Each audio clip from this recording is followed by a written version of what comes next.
everyone, it's Alexandra Marcora-Naumenko here, and in today's video I'm going to show you my tips and tricks about the final scene of Eugene Onegin or Evgeny Onegin by Tchaikovsky.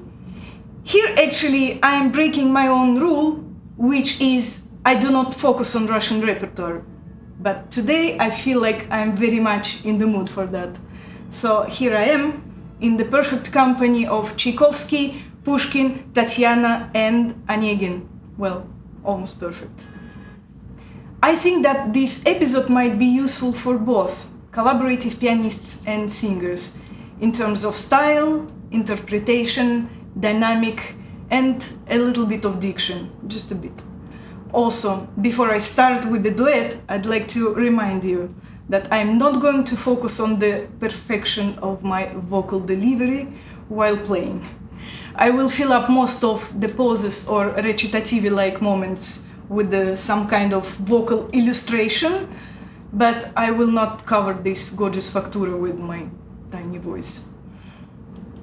I'd like to shape or divide this video in two parts. First, I'd like to play the whole thing so you guys can feel the breadth of it, and the most importantly, the legato part. How to create legato and not to get stuck with the multiple consonants. Please know that the understanding of the importance of legato in Russian music is your secret weapon. Once you realize that legato in Russian music must be approached the same way as legato in Italian, you will very soon occupy an important niche in the market of singers. Long story short, as my favorite writer Anton Chekhov used to say, brevity is sister of talent. Andiamo ragazzi, ecco è la prima parte.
Беспощадный, он взором огненным мне душу возмутил, он страсть заглохшую так живо воскресил.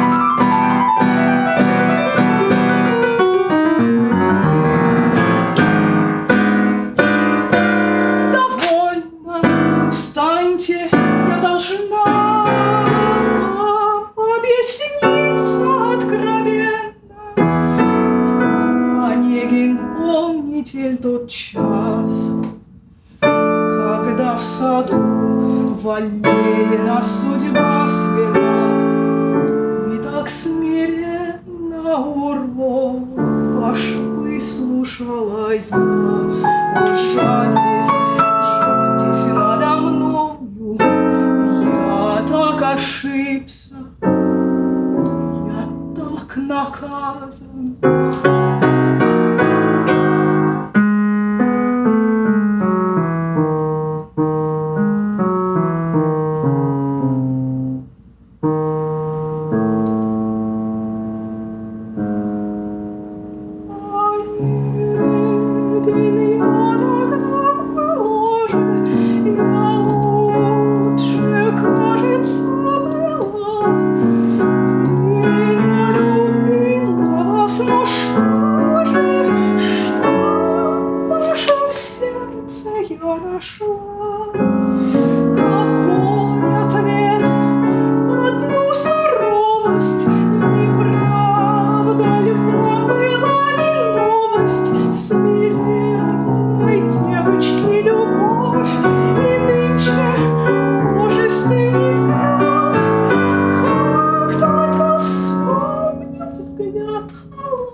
Соблазнительную честь. Ах, о Боже!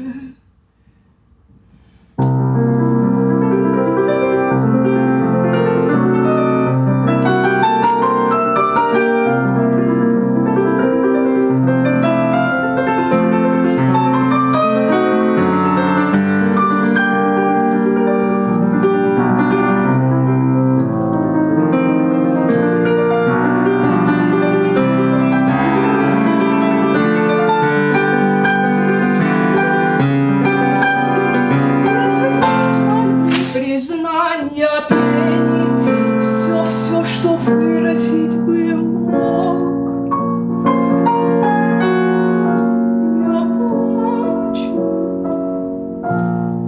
плачьте, эти слезы дороже всех сокровищ.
дороги нет.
Позор, тоска,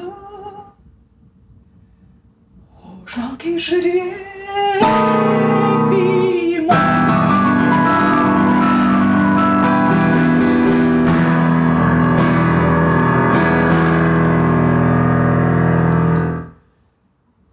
Okay, I hope that from what you just heard, you've got some ideas about legato, rubato, flexibility, and I really do hope that there wasn't a single moment when you've heard 4/8 notes sounded equally even. Like, this is not how we perform Russian music, and even it is written the way when there are dozens of 8 notes in the row.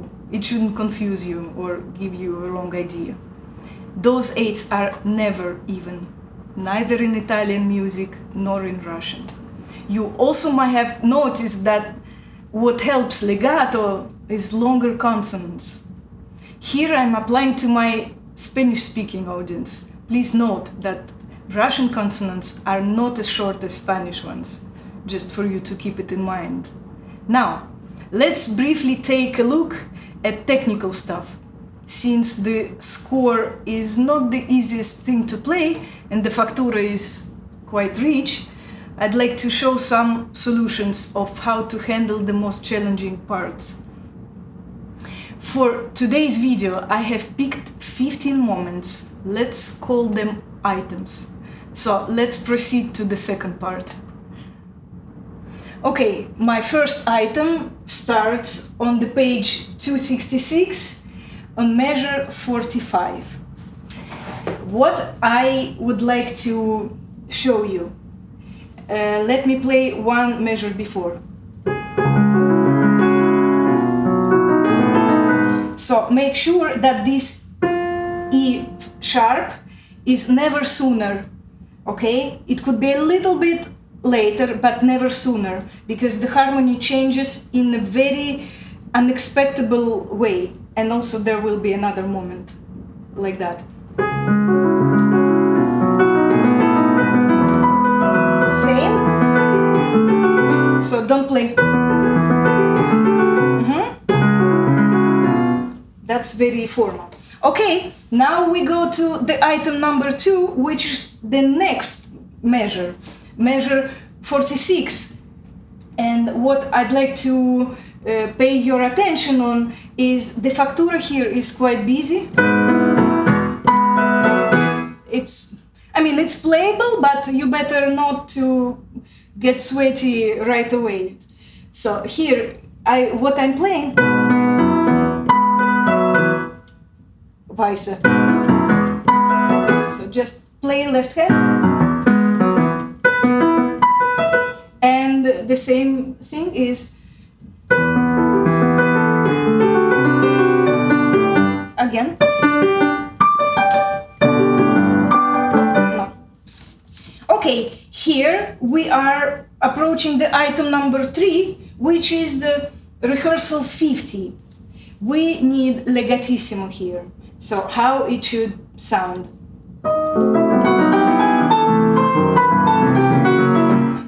The left hand is just accompany, creating this tension, because every following chord tell us something about Tatiana's anticipation and sentiments. This is doubt. Again. So this is kind of a pillow. Heartbeat. But certainly right hand is the leading one.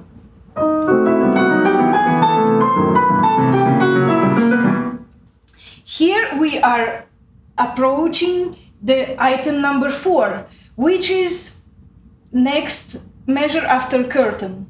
It is measure 62. Let me play curtain. Guys, when you see those octaves, please do not freak out, because in orchestra it is détaché. So keeping that in mind, it's somehow psychologically easier play octaves. It seems like a piece of cake. The same situation we have on the next page. This is a measure 84. Look here. You see, it seems very busy, very Tchaikovsky, but in fact it is played like that. Again, keeping that in mind,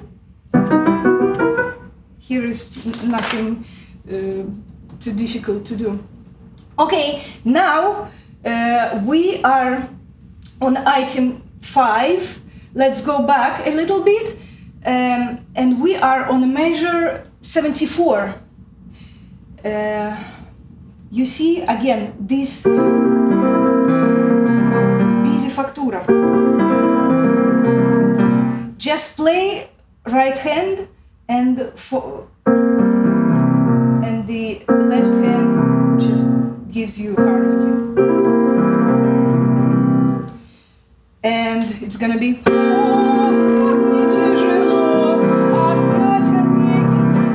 easy, easy. No, do not stress out.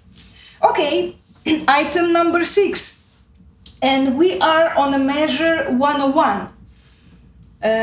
Take a look at your left hand. It is written a little bit, at least for me, a little bit out of my comfort zone, although my hands are quite large. No complaints about that, but still I have this chord, but I would just reduce it a bit.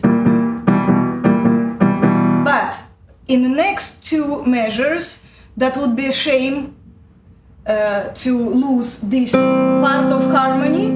So I would just do fast arpeggiato. And how it's gonna sound.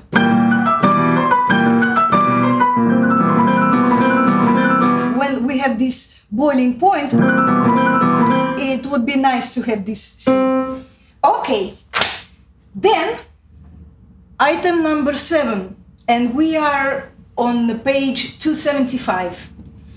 It is più animato, and if you look closely, you might see that this pickup, which consists out of 3/8, usually performs as a triplet. Do not ask me why, I do not know, but to me it makes sense because of what is happening before.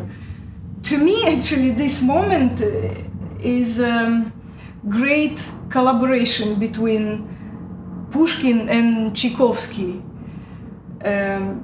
An amazing collaboration, because everything here is in a text. Because what she's saying is like, how can I help you? Why all this interest in my persona all of a sudden? Question mark. Is it because now I'm wealthy and popular and my husband is well respected and close to Tsar? Question mark. And then our recitativo. Or maybe my disgrace and failure would flatter you so you can earn some points among high society. It's like, I figured you out, man. So that's how it sounds. Let me play a little bit before. Что я богата и знатна, что муж в сражениях изувечен, что нас зато ласкает двор. Question mark. Не потому, что мой позор, теперь мы всеми был замечен. И мог бы... And here we are on item number 8. And this is a very stylistically important thing. Tempo primo here is very important because it goes back to her mode, you know. And now, yes, I figured you out. Вы в обществе принесть вам соблазнительную честь. And here we are on the item 9, where Onegin totally destroyed by her accusations, and of course she is wrong this time. And to him it is so painful to hear it, so he sings kind of interrupting the orchestra. So never sing it too beautifully or in time. Forget about precision. I would even just interrupt the orchestra and sing ahead. Oh Боже, oh my God, what are you talking about? So that's how he is astonished by it. It is not a hero anymore singing. It is a wounded animal, you know, mortal human. So this is a very important page to me in terms of shape and text meaning. So pay attention on that and you get some attention back. Then I do not have much to say about next couple of pages because I think from my playing you could, you know, get some sense of where it is going. But I just want to say that this moment with the triplets just gives me like literally physical pleasure. It is so nicely written. I could guess it is a Chopin factura, not Tchaikovsky, because Tchaikovsky is a little bit tricky to play, but it is just so easy and so nice. And especially I like this moment when triplets in the left hand go against, like that, against duos, like here.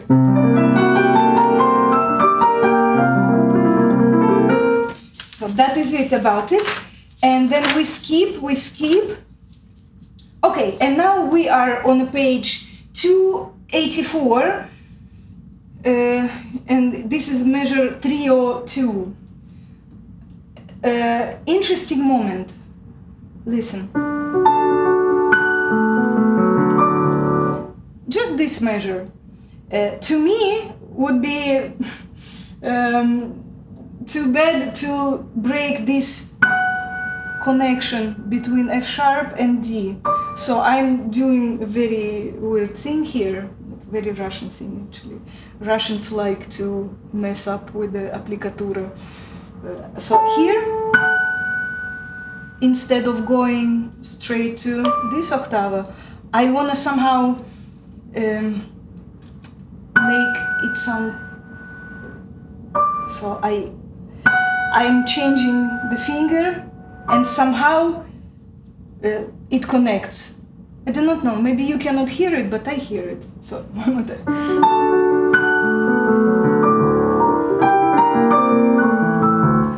And here we are on the item number 11. And this is letter Q.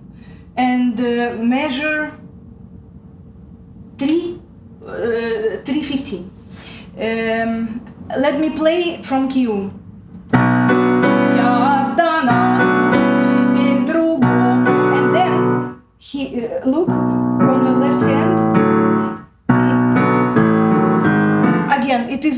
much out of comfort zone. So I would just reduce the top note.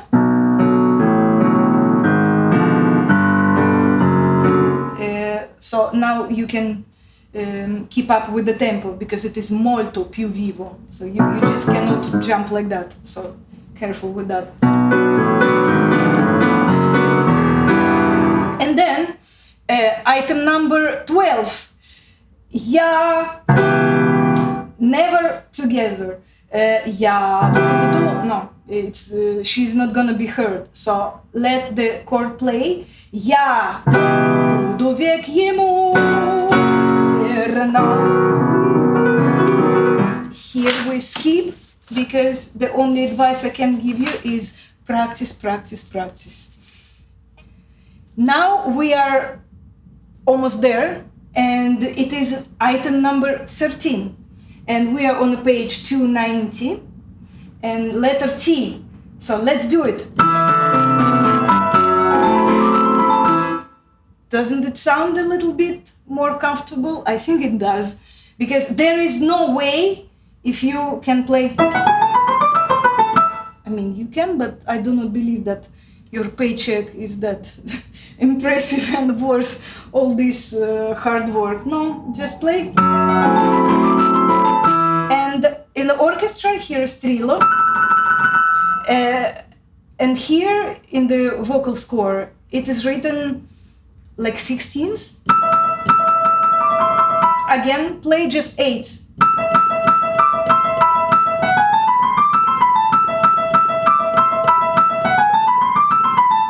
And you continue playing like that,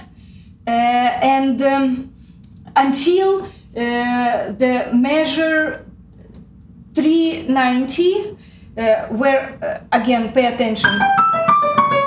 How it's written? No, don't do that. Just like that. And then continue, item 14. End up with the third, and then play only top voice.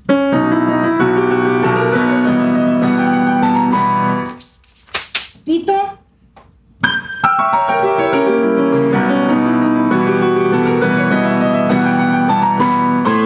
So on and so forth. And then, finally, item number 15, on a measure 401, no ritardando whatsoever. So when the curtain closes, it just needs to go accelerando, basically. So, vivace.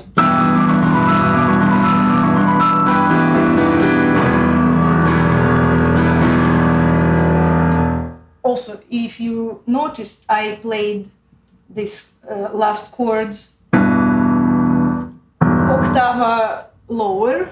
It is just a political thing, just to massage conductor's ego, you know? So, those were my key parts that, in my opinion, are worth focusing on in this particular piece of music. There are many, many more, and I would need hours, if not days, to cover all of them. Anyway, as you can see, to me, the technical part has always been one of the highest priority to discuss, to work on, and to keep a sharp focus on. I'm convinced that without solid tools, it is not possible to fully express your artistic potential and to make others enjoy your talent. Emil Gilels, one of the greatest pianists of the last century, very often was criticized for being overly technical and for his obsession with the clarity, velocity, etc. And his response to this criticism was that the one denies the importance of technique who doesn't have one. And I couldn't agree more with this statement. You just have to have some certain amount of hours spent trying to find the right magical sound.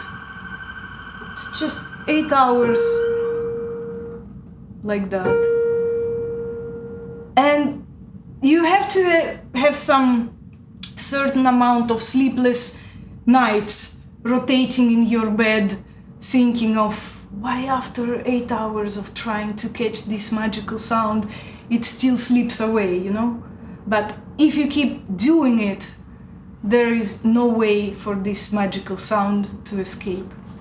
And if you enjoyed this video, give me a thumbs up, click the subscribe button to see my new episodes, and share it with your colleagues and students. Thank you very much for watching. Cheers!